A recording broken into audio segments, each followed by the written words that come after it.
Oke, eh, Assalamualaikum warahmatullahi wabarakatuh. Perkenalkan kami dari kelompok 5 yang beranggotakan 3 orang. Hmm, yang pertama saya sendiri, Martio Chandra. Yang kedua Mas Robil. Yang tiga Manovi Inama. Baik, kami akan mempresentasikan terkait aplikasi Ziswaf, yaitu zakat, infak, sedekah, dan wakaf gitu. Nah, selanjutnya kami masuk ke pembahasan yaitu template 1 value proposition canvas. Pertama itu kontennya, persona summary-nya yaitu nama personanya yang melakukan interaksi. Yang kedua pain point-nya, kesulitan yang dihadapi dengan aplikasi existing yaitu kesulitan memilih lembaga terpercaya. Yang kedua yaitu proses pembayaran manual yang memakan waktu sama kurangnya bukti pembayaran yang sah. Yang kedua yaitu kebutuhan. Kebutuhan itu yaitu user itu maunya kemudahan dalam berinteraksi gitu, baik itu secara fitur, secara apa namanya itu eh, fitur di mobilenya dan transparansi laporan dana, keamanan dan kepercayaan. Dan yang ketiga yaitu solusi. Solusinya itu yaitu pertama kalkulator zakat, integrasi pembayaran digital, sama laporan transparansi. Nah, mungkin lanjut ke template 2 dengan Robil ya, terkait user research dan persona. Mbak Nopi, Mbak Nopi. Hmm, bukannya saya 3 sama 4 ya, Mas? Oh, boleh, boleh. Berarti Bang Chandra dulu. Lanjut, Bang, tempat dua. Kita stop lagi, Bil, itu, Bil.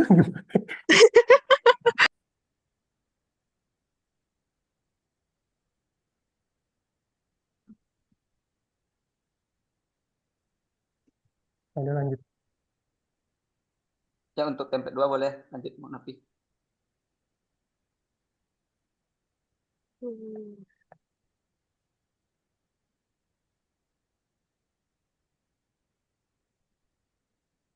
Ini langsung, Bang.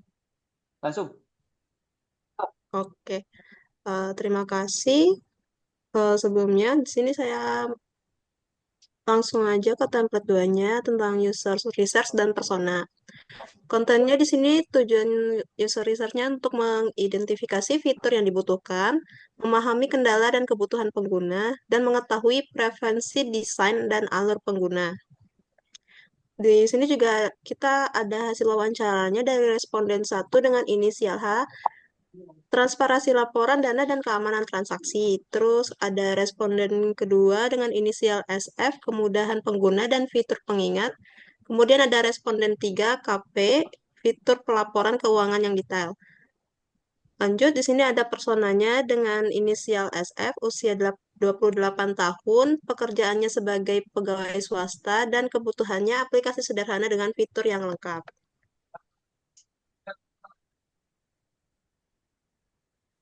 Punten Bang, template 3 langsung Bang.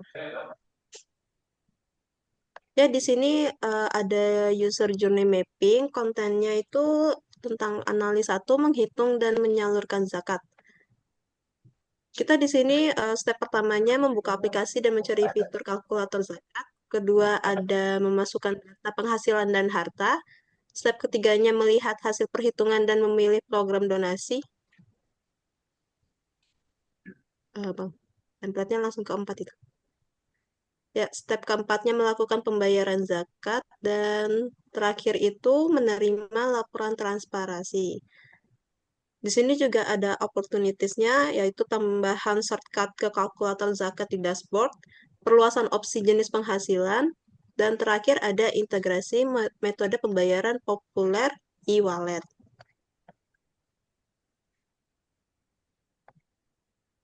Dan selanjutnya template 4 akan dilanjutkan oleh Mas Robil. Oke, terima kasih. Langsung saja saya mencoba menjelaskan untuk template 4 yaitu informasi arsitektur dan desain. Di mana kita sudah mendesain aplikasi Zsoft ini, sitemap aplikasinya yang nantinya ada halaman home, ada kalkulator zakat, ada fitur donasi, ada program, dan laporan yang transparansi, sama notifikasi pembayaran, profil pengguna, bantuan, dan informasi. Kita juga udah bikin wireframe-nya sendiri. Ada layar utama, layar kalkulator zakatnya, program donasi, layar riwayat transaksi, sama layar profil. Dan terakhir kita juga udah bikin high fidelity desainnya, di mana tampilan home yang sederhana, ada fitur login, registrasi, fitur donasi, zakat, infak, sedekah, dan yang terakhir laporan transparansi. Untuk detailnya saya coba jelasin terkait arsitektur desainnya, di mana tujuannya di sini untuk merancang desain interaksi aplikasi siswa. Di sini ada deliverable-nya, di mana kita membangun informasi arsitektur, wireframe, dan high fidelity desainnya. Tool yang kita gunakan ada beberapa, ada Google Maps, Balsamiq, sama Figma. Informasi arsitektur itu sendiri menggambarkan struktur dari navigasi aplikasi dan menampilkan sitemap dan struktur menu, mempermudah pengguna dalam memahami fitur aplikasi. Selanjutnya,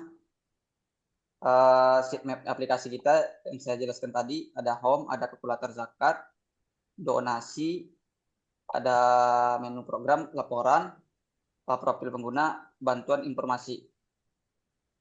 Wireframe yang di sini adalah blueprint dari desain aplikasi, menunjukkan alur kerja dan fitur utama, tidak memperhatikan estetika, hanya fokus pada struktur.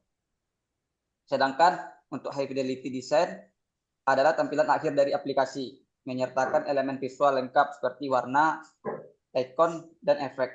Tools yang kita gunakan Figma.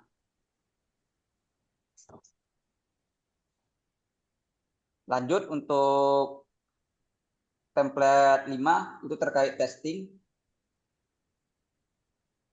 Ada usability testing scenario, kita membuat pretest question di mana ada latar belakang pengguna, pengalaman, dan aplikasi serupa.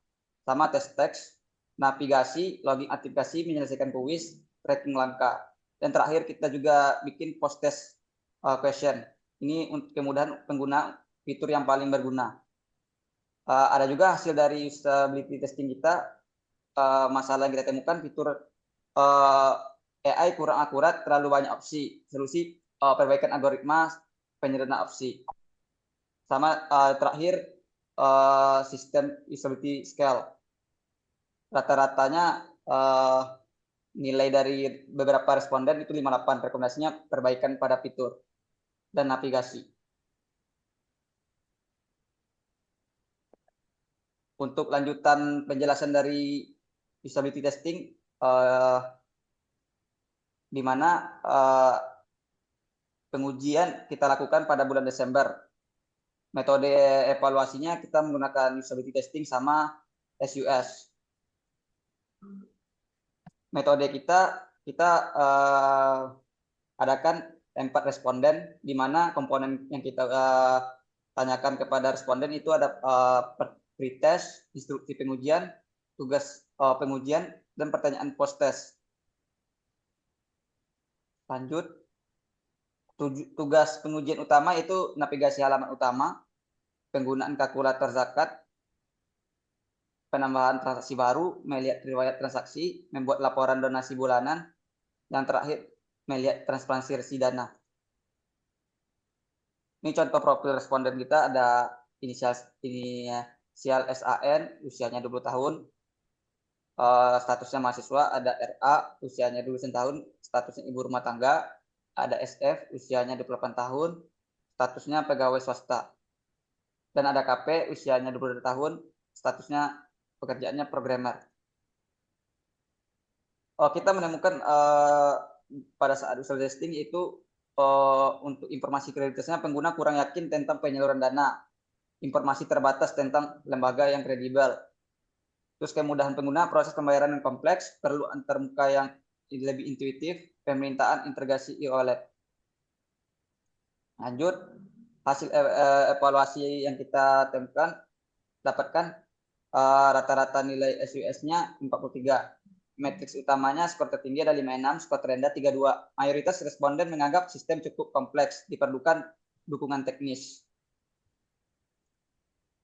Ada juga rekomendasi perbaikannya, di mana dapat mainkan antarmuka, penyederhanaan alur pembayaran, penambahan ikon dan label intuitif, peningkatan navigasi, peningkatan fitur, di mana ada laporan transparansi, pelacakan donasi, keamanan transaksi, cat, pulsa bantuan, perbaikan kalkulator zakat.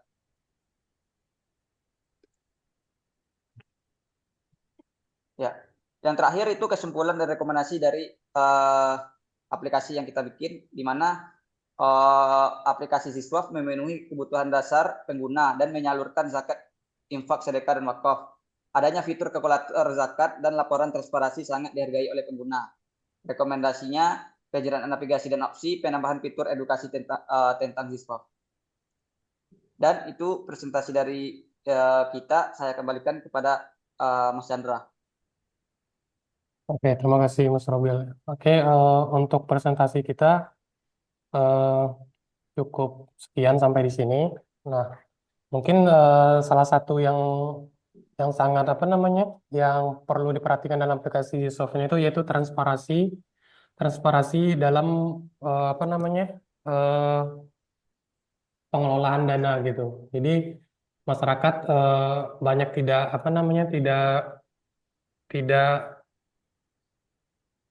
tidak percaya atas transparansi itu. Makanya di aplikasi ini kita bikin report laporan itu tuh bisa periode mingguan, bulanan, dan harian. Jadi aplikasi ini kita bikin sedemikian rupa untuk transparansi laporan dan kalkulator zakat. Mungkin dari teman-teman lain ada penambahan gitu. Udah, dari saya udah cukup. Oke, kalau Cukup sudah sih, cukup, Mas. oke, terima kasih. Kalau udah cukup, sekian dari kelompok 5. Mohon maaf kalau ada salah-salah dari presentasi kami. Kami ucapkan terima kasih. Assalamualaikum warahmatullahi wabarakatuh. Waalaikumsalam warahmatullahi Waalaikumsalam wabarakatuh. warahmatullahi wabarakatuh.